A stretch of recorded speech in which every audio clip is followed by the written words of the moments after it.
ƙasa ya ce an kashe kuɗi naira triliyan 3.5 wajen farfado da tasirin annobar COVID-19 akan tattalin arzikin ƙasar nan. Joe Biden yana jagorantar sakamakon zaben jihar Pennsylvania yayin da za a sake kirga ƙuri'u a jihar Georgia.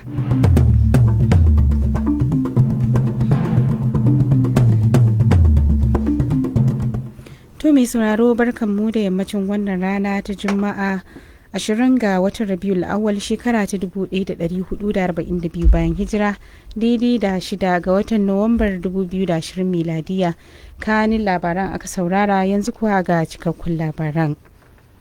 Yayin da kamfanonin rarraba hasken wutar lantarki a kasar nan suka fara aiwatar da sabon karin wutar lantarki da aka sake bibiya, kungiyar masu masana'antu ta kasa da sauran masu ruwa da tsaki a nan Kano sun bayyana rashin jin daɗin su, inda suke fatan ganin karuwar wadatar hasken wutar lantarkin kamar yadda hukumomin da al'amarin ya shafa suka yi alkawari. Dan za a iya tunawa dai biyo bayan cece kucin da aka fuskanta game da shirin fara aiwatar da ƙarin kuɗin wuta daga ranar 1 ga watan Satumba, ƙungiyoyin kwadago sun gaggauta ɗaukar mataki har ta kai ga an sake bibiyar ƙarin zuwa mataki daban-daban. To yayin da aka fara aiwatar da ƙarin a ranar 1 ga watan da muke ciki na Nuwamba, rahotonmu na musamman da Cikudu mai bi Odimegu ta haɗa mana ya yi duba da tsanaki akan ƙalubalen da ke tattare da ɓangaren hasken lantarki a kasar nan tare da auna tasirin sabon karin kudin wutar akan abokan hulɗa da kuma masana'antu da ke jihar Kano. Abdurrahman Balarabe Isa na da ci gaban rahoton. Rashin tsayayyar wutar lantarki matsala ce da ta daɗe tana addabar al'umma ba tare da ana hangen mafita a nan kusa ba. Kai sun ɗauke.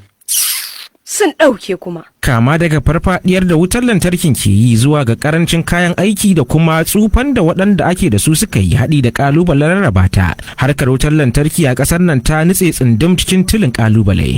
Maƙudan kuɗaɗen da aka kashe wajen farfado da wannan harka na ta da hankalin talaka matuƙa. Shi kansa shugaban ƙasa Muhammadu Buhari ya bayyana mamakin sa kan wannan al'amari. One of the former heads of state between that time was bragging that he spent more than 15 billion American dollars, not naira, on power. Why is the power? Where is the power? Yayin da aka ci gaba da lalaban mafita, masu ruwa da tsakiya bangaren suka ga dacewar bujiro da sabon tsarin biyan kuɗin shan wutar lantarkin. Kamar sauran kamfanoni a faɗin ƙasar nan, tuni Ketco ta nan Kano ta fara amfani da sabon tsarin biyan kuɗin, kamar yadda shugaban sashen tsare-tsare na hukumar Ahmad Umar Sunusi ya tabbatar. Ragin tsarin band A, B, C sun fara aiki. Akwai wanda raginsa ya kai kaso 10, rukunin C kusan ragin kaso 30 ne, sai rukunin D da E da ke samun wuta ƙasa da awa 8 da 4. Sabon tsarin bai shafe su ba sam. Su ma wasu mazauna birnin Kano sun bayyana ra'ayoyinsu a kan batun. Kudin wuta ya yi yawa, don Allah taimaka mana, yanzu ba kuɗi, kowa na nima na ci ne ba wa biya kudin wuta ba, don Allah taimaka. Da unit din na 1,041 za ka gani, amma yanzu 22 za ka samu, kuma wutan kuma ba ma samu. Yanzu kudin wuta da aka ƙara yanzu da ana biyan 7,000 suke rubutowa, shagon nan kadai yanzu kuma 14,000 suka rubuto. Masana'antu su ne a kan gaba cikin waɗanda wannan ƙari zai fi shafa, sai dai a zahiri sai kowa ya ji a jikinsa, kamar yadda mataimakin shugaban ƙungiyar masu sarrafa kayayyaki ta ƙasa Ali Safiyanu Madugu ya shaida mana. Matsalar da wannan ƙarin wuta zai jawo shine mu a ganin mu kamar ma gwamnati ta yaudari 'yan Najeriya ne. Wannan abu da aka fito da shi na biyan kuɗin wuta aka yi shi aji-aji, mu masu masana'antu muna kan aji na A da B, kuma ajin nan na A da B shine kowa samun wuta kuma shi ya fi kowa ƙarin kuɗin wuta. Implication din shine da aka yaudari talaka shine an ce talaka da ike kan tsarin D da E ba ƙara masa kuɗin wuta ba. To kayan da muke sana'antawa in mun sana'anta in mun biya kuɗin wuta bai tsada, dole akan farashin kayan za mu ɗora kuɗin wuta, kuma waye zai sai kayan nan? Talaka da ke siyan kaya. Saboda haka wannan ƙarin kuɗin wuta da aka yi ba akan kowa zai ƙare ba, talaka shine zai biya kuɗin ƙarin wuta nan gaba ɗaya. Baya ga haka, Ali Madugu ya kuma bayyana damuwarsa kan bambancin tsarin biyan kuɗin da za a rika karɓa tsakaninsu da kuma takwarorinsu na kudancin ƙasar nan. Kamfanin da suke kudu za su sai wuta a kamar naira 57, mu da muke arewa za mu sai wuta a naira 70. Daidaita farashin kuɗin wuta a Najeriya, idan 57 kowa zai biya ya biya, in 70 kowa zai biya ya biya, mu san cewa dai farashi ɗaya muke biya. In musa farashi ɗaya muke biya, to gogayya a kasuwa wani za mu iya gogayya da junanmu a kasuwa, amma wani yana biyan farashi ƙasa, wani yana biyan farashi sama, wannan ba zai yi ba. Kuma abin da yake faruwa a nan shine a gogayyar nan guda uku ce, mi gogayya da 'yan uwanmu na Najeriya, kamfanin kuɗi da arewa arewa, sannan mu zo mu koyar da kayan da ake kawo daga waje. Da yake mai da martani, shugaban sashen kula da dokoki da tabbatar da bin su Nura Wadamas ya bayyana dalilan da suka haifar da bambancin. Waya da za a ce dole sai mun sa kuɗin Kano ya yi daidai da na Lagos. Abin da yasa da lokacin farashi ya zama ɗaya saboda duka da distribution da generation da transmission duka lokacin suna hannun gwamnati ne. Kuma a lokacin za su iya akwai abin da yake kira cross subsidy, suna iya cross subsidizing juna, su maintaining wannan uniform pricing din across duka states na federation. Yanzu ba zai yiwu ba. Kowane disco akwai owners din shi. Ba za ka haɗa kuɗin da mutum zai kashe distributing wuta ba a Lagos da nan Kano. Banda shi kuma akwai issue na numbers na customers, akwai issue kuma na load allocation, wato load din da aka ba kowane disco zai ɗauka na wuta. Kamfanin Kedco na samun kaso 8 cikin 100 na adadin wutar lantarki da ake samu a kowace rana domin rarraba ta ga jihohi guda 3 da ke karkashin kulawarsa. Duba da cewa ba a ƙara kasan ba duk da ƙarin kuɗin wutar lantarkin da aka yi. Hukumar Kedco ta dage akan cewa za a inganta samun wutar lantarkin tsakanin gidajen al'umma da kuma masana'antu. Kano disco muna da Jigawa, muna da Katsina, kuma akwai cost sosai da muke kashewa wajen tabbatar da cewa mun rarraba wannan wuta ga mutane. Kowane disco akwai owners din shi. Wannan owners din akwai cost da suke kashewa na yin wannan harka. Kuma dole ba inda zaka recover wannan cost sai turu wannan farashi da zaka sa mutane su biya. Kuma dole sai a recover wannan cost. Yayin da al'umma da dama ke cewa an sha sun warke akan alƙawarin samar musu da wadatacciyar wutar lantarki, dagiyar hukumar na canza kayan wuta da aka daina yayi a sassa daban-daban na jihar nan ka iya zama wata 'yar manuniya ta cewa da gaske hukumar take a wannan karo. Kazalika su ma al'umma ka iya ba da tasu gudunmuwar wajen kare waɗannan kayayyaki daga barayi da sauran mabarnata, haɗi da biyan kuɗin wuta na wata-wata a kan lokaci. To rahoton mu na musamman kenan na wannan makon da wakiliyar mu Cikudi mai BOD mai guda haɗa mana kuma kuwa ji basirarsa daga bakin Abdurrahman Balarabe Isa. Nan kuwa hukumar hana sha da fataucin miyagun kwayoyi NDLEA ta tsare wasu ɗaliban ajin ƙarshe guda 4 tare da wani kurtu da suke karatu a kwalejin 'yan sanda da ke garin Wudil a nan Kano sakamakon zargin su da tu'ammali da miyagun kwayoyi. An dai kama ɗaliban ne inda aka miƙa su ga hukumar NDLEA bayan da jami'an hukumar ta NDLEA suka kama wani wakilin su da ke tafiya da kwayoyin a kwanar Dangora da ke kan titin Zaria a ƙaramar hukumar Kiru a nan Kano. Shugaban kwalejin makarantar 'yan sandan Zanna M Ibrahim shine shaida hakan yayin da yake jawabi ga sabbin ɗaliban da suka shiga makarantar domin yin karatun digiri karo na 7. Yana mai cewar har yanzu ana ci gaba da gudanar da bincike akan batun. Kazalika ya kuma shaida cewa an kori ɗalibai 25 daga kwalejin ciki har da mace guda ɗaya a bisa zargin su da rashin ɗa'a tare da karya dokokin makarantar. Babban kwantarolan hukumar gidajen gyaran hali Jafaru Ahmad ya ce hukumar ya yi nasarar kammala ayyuka 713 a wasu daga cikin gidajen gyaran hali da ke faɗin ƙasar nan daga shekara ta 2016 zuwa wannan shekara. Kazalika Ahmad ya ce hukumar ta tattara kuɗi da ya kai naira miliyan 65 ta hanyar aikin gona da na masana'antu. Babban kwantarolan ya bayyana hakan ne yayin da yake kare kasafin kuɗin hukumar na wannan shekara. Kana kuma ya ce suna kokari wajen haɓaka kuɗaɗen haraji da hukumar ke samarwa bayan ƙaddamar da masana'antar haɗa takalma da jakakkuna a yankin Aba da kuma nan Kano. Gwamnan jihar Zamfara Bello Matawalle ya umarci sarakuna da su miƙa da masu riƙe da makamai a jihar da su zauna a garuruwansu tare da sake yin gargaɗi ga sarakunan da kada su yi dare a waje idan ba a yankunansu ba. Gwamna Bello Matawalle ya bayyana hakan ne yayin buɗe taron samar da tsaro da sarakunan gargajiya da majalisar malamai da kuma shugabannin hukumomin tsaro a jihar, inda ya sha alwashin hukunta waɗanda ke da hannu wajen taimakawa rashin tsaro, yayin da ya jaddada cewa duk wanda aka samu da karya dokar zai rasa kujerarsa. Kazalika ya ce gwamnati na yin sassauci sakamakon yadda ta ɗauki hanyoyin sasantawa tsakaninta da 'yan ta'addan domin tabbatar da zaman lafiya a jihar, don haka ba za su lamunci mayar da hannun agogo baya ba. Rahotanni sun shaida cewa an kama wasu masu zanga-zangar NSAS guda 4 yayin da ɗaruruwan mutane suka gudanar da zanga-zanga a birnin tarayya Abuja game da cin zarafin da jami'an 'yan sanda ke yi kimanin makonni 2 kenan bayan da rikicin akan batun ya mamaye kasar nan. Kamfanin dillancin labarai na AFP ya rawaito wani mai rajin kare haƙƙin bil'adama Deji Adeyanju na cewa an kama mambobinsu guda 4 a harabar majalisar dokoki ta ƙasa da safiyar yau.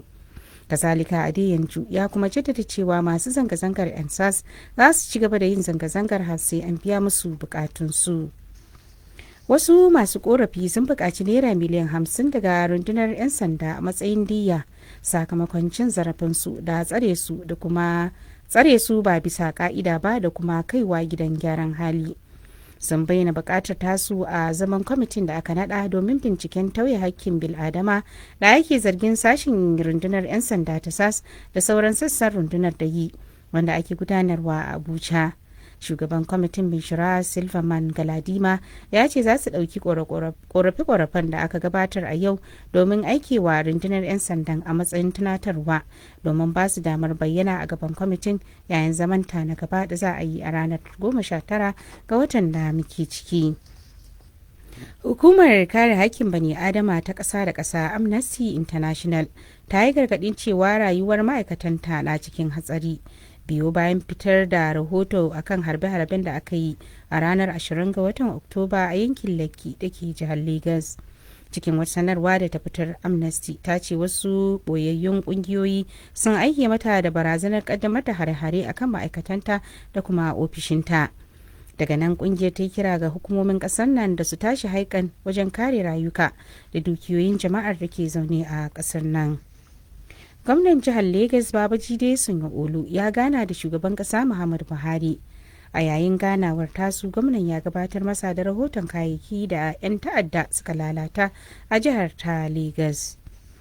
To a nan kuwa Allah ya yi wa fitaccen mafaraucin nan Alhaji Ali Kwara rasuwa. Alhaji Ali Kwara, wanda ya yi suna wajen farautar 'yan fashi da makami, ya koma ga mahalicci bayan fama da doguwar jinya a wani asibiti da ke birnin tarayya Abuja. Wata majiyar iyalan mamacin ta faɗa manema labarai cewa kafin rasuwar Alikwara ana dab da fitar da shi ƙasar Masar domin yi masa magani. An yi kira ga gwamnonin jihohin Arewa maso gabas da su tallafawa kafafen yada labarai na yankin domin sadarwa al'umma bayanai.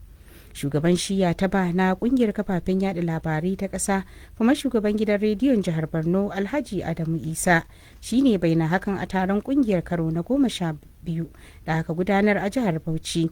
Alhaji Adamu Isa ya jaddada buƙatar ba da horo ga ma'aikatan kafafen yada labarai domin gudanar da ayyukansu yadda ya kamata. A daidai lokacin da ya kira ga gwamnatocin jihohi da su rika amfani da kafafen yada labarai na gwamnati wajen tsara manufofinsu da shirye-shiryensu. A nasa jawabin, kwamishinan yada labarai na jihar Alhaji Garba Dahiru ya bayyana 'yan jaridu a matsayin idanun al'umma, daga nan sai ya buƙace su da su bi dokoki da ka'idojin aikinsu a rahotanninsu. Kakakin majalisar dokokin jihar Bauchi Abubakar Suleiman ya maye gurbin takwaransa na jihar Legas Mudashiru Obasa a matsayin sabon shugaban kungiyar shugabannin majalisar dokokin jihohin ƙasar nan. Cikin wata sanarwa da ofishin yada labaran Mudashiru Obasa ya fitar, ya bayyana cewa an zaɓe shi a matsayin sabon shugaban kungiyar bayan da wa'adin Obasa ya ƙare. Rahotanni sun bayyana cewa an zaɓi Suleiman ne biyo bayan ƙarewar wa'adin Mudashiru Obasa, wanda aka zaɓe shi yayin taron majalisar zattaswa da aka gudanar a Lagos tun a watan Agustan 2018. Gwamnan jihar Kwara Abdulrahman Abdulrazak ya sake tabbatar da Bashir Bolarinwa a matsayin shugaban jam'iyyar APC na jihar.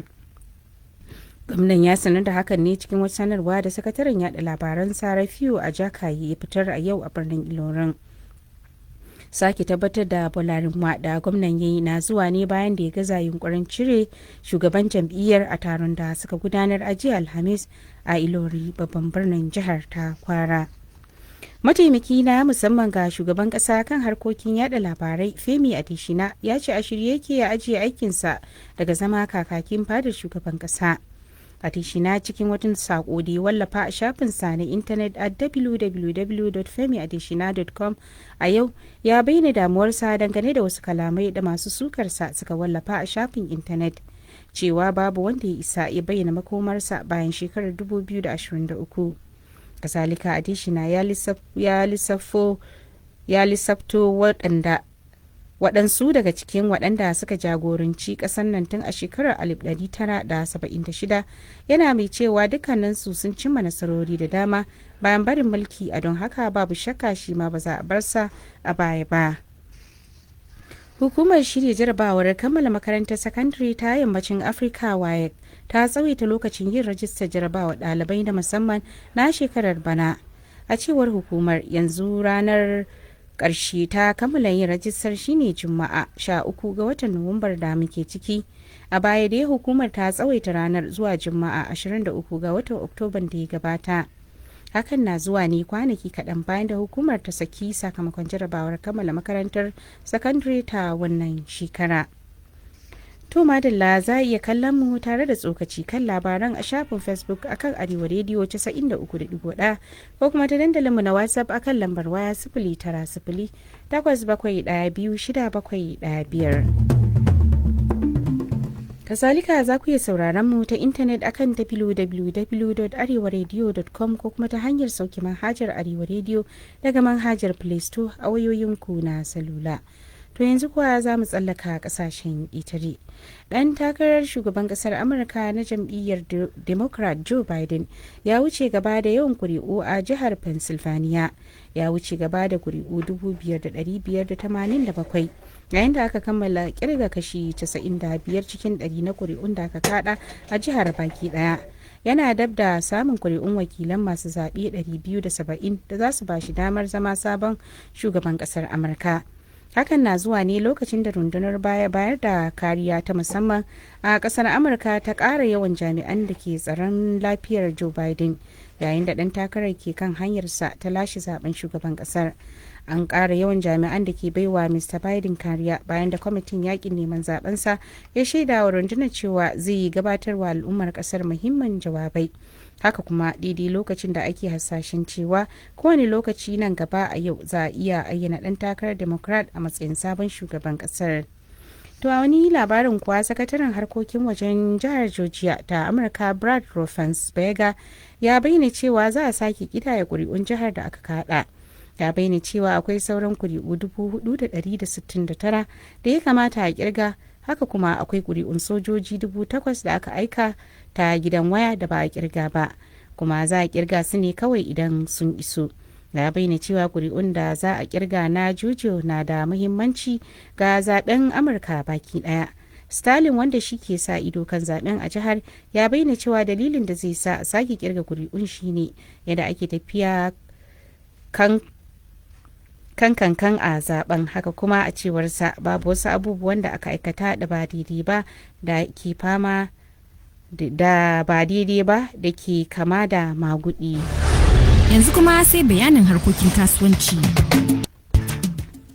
Babban bankin ƙasa CBN ya ce ya raba naira triliyan 3.5 domin sassauta raɗaɗin da annobar COVID-19 ya kawo wa tattalin arzikin ƙasa. Bankin ya bayyana hakan ne cikin wata takardar bayan taro karo na 132 na kwamitin tsare-tsaren kuɗi na bankin, wanda aka sanya a shafin bankin na intanet. Mai dauke da sa hannun gwamnan babban bankin kasa Godwin Emefiele ya ce an ba da tallafin ne ta bangaren masana'antu da ayyukan gona da harkokin lantarki, sai iskar gas da wutar lantarki mai amfani da hasken rana da gine-ginen gidaje da sauran harkokin kasuwanci. Ga labaran nishadantarwa. Mawaƙin arewacin ƙasar nan Sadi Sidi Sharifai ya sanar da cewa zai saki sabuwar waƙar sa da ya rera mai suna Zuciya da Numfashi. Sharifai ya bayyana hakan ne ta shafin sa na sada zumunta na Instagram, sai dai bai faɗi takamaiman ranar da zai saki waƙar ba, amma dai ya ce tana nan tafi. Za ku saurari labarin wasanni. Dan wasan baya na kungiyar kwallon kafa na Leganes Kenneth Omeru ya tabbatar da jin rauni wanda zai kwashe makonni 2 yana jinya. Hakan na nufin dan wasan bayan ba zai buga wasan neman gurbin buga gasar cin kofin nahiyar Afirka na shekarar 2021 ba, wanda kungiyar Super Eagles za ta kice reni da kasar Saliyo a watan nan. Omeru ya samu raunin ne a jijiyarsa ta gwiwa cikin wasan da kungiyarsa ta Leganes ta doke kungiyar Mirandes da ci 1-0 cikin gasar La Liga a filin wasa na Buteg a ranar Lahadi, inda dan wasa Roberto Rosales ya sauya shi a mintuna na 48 da fara wasan. A wani labarin kuma, shahararren dan wasa Nema ba zai buga wasan neman gurbin buga gasar cin kofin duniya ba, wanda zai gudana a ranar 13 ga watan Nuwambar nan tsakanin kasarsa ta Brazil da Venezuela biyu bayan raunin da ya ji. duk da haka ya yi bulaguro tare da tawagar 'yan wasan inda ake fatan zai warke tare da buga wasan da kasar da za ta ke cireni da kasar Uruguay a kwanaki 4 masu zuwa. Ahmed Kabo Idris na da wasu labaran na wasanni. Masu ruwa da tsaki a harkokin kwallon kafa sun mayar da martani game da hukuncin dakatar da magoya bayan kwallon kafa halastar wasan neman gurbin buga gasar cin kofin nahiyar Afirka na shekarar 2021 tsakanin kungiyar kwallon kafa ta Super Eagles da kasar Saliyo a ranar 13 ga watan da muke ciki a filin wasa na Samuel Ogbomudia da ke garin Benin. A makon da ya gabata ne dai gwamnatin jihar Edo ta sanar da kudirinta na bude filin wasan ga magoya baya domin kallon wasan da zai gudana a filin wasan da aka yi wa garan bawul mai cin mutane 15,000.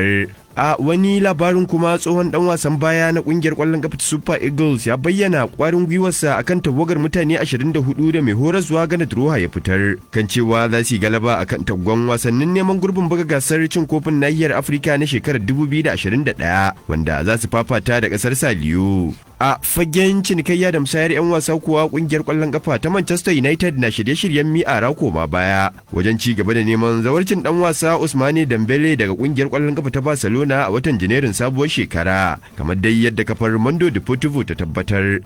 Ahmad Kabo Idris, Arewa Radio. Sai kuma hasashen masana yanayi. ta yardar Allah sashen masana yanayi a gobe ya bayyana cewa kanan dabo da birnin tarayya Abuja da Maiduguri a jihar Borno za su kasance cikin hazo a kamanin Celsius 16 zuwa 20 yayin da Oshobo a jihar Oshun da Asaba a jihar Delta da Abakaliki da ke jihar Ebonyi za su kasance cikin gajimare a kamanin Celsius 26 zuwa 28 idan muka tsallaka kasashen Italy kuwa Sao Paulo da ke kasar Brazil zai kasance cikin hazo a kamanin Celsius 16 yayin da Baghdad da ke kasar Iraki zai kasance cikin rana jifa-jifa a kamanin Celsius 17.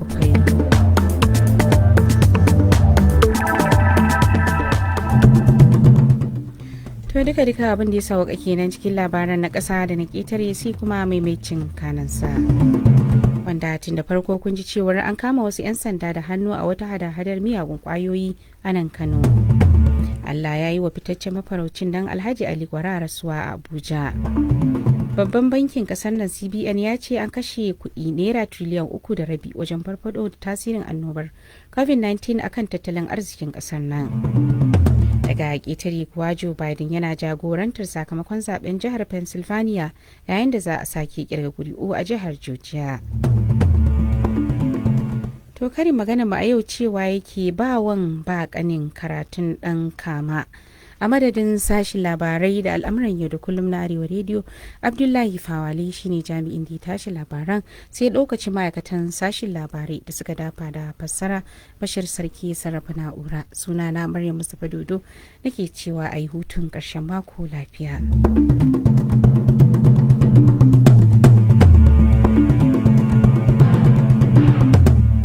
Taskar Arewa. Taskar